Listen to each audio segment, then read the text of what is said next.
there's a lot of exciting things going on that are going to truly benefit the community.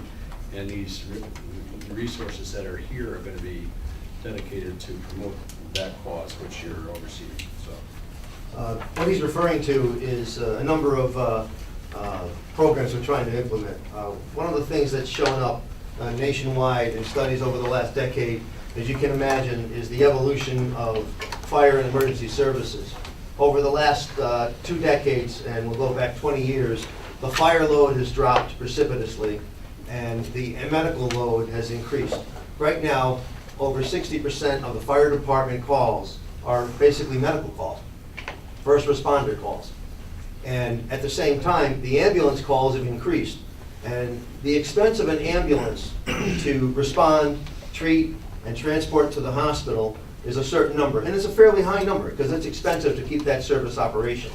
One of the things that's happening now is that they're trying to find ways, and I say they are municipal officers like yourselves, trying to find ways to better that model, to reduce the cost of providing that service. And one of the things that we found is that we're going to look into modeling a program similar to what the very successful city of Danbury is already doing with the unit.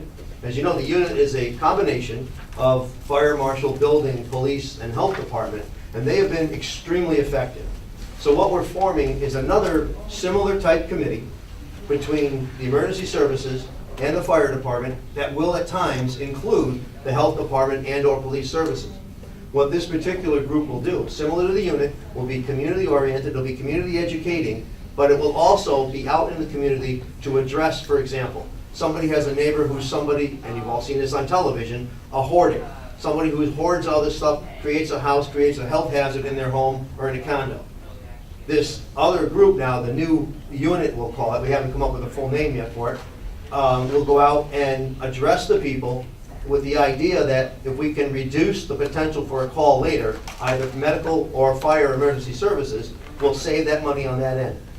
So what this means is you'll get a proactive team. It's called paramedicine.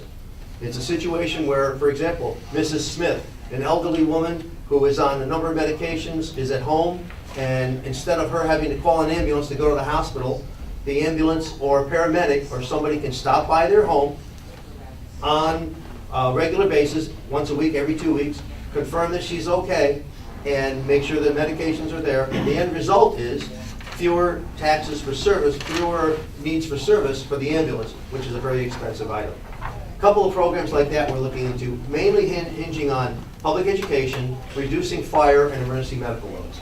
It's going to be a huge thing, and it's right now we're at the forefront of it, and we're actually looking into perhaps getting some grants and looking to see just how successful this can be. We have a lot of hope and a lot of faith in this. It's going to be a really unique and very well-serving program.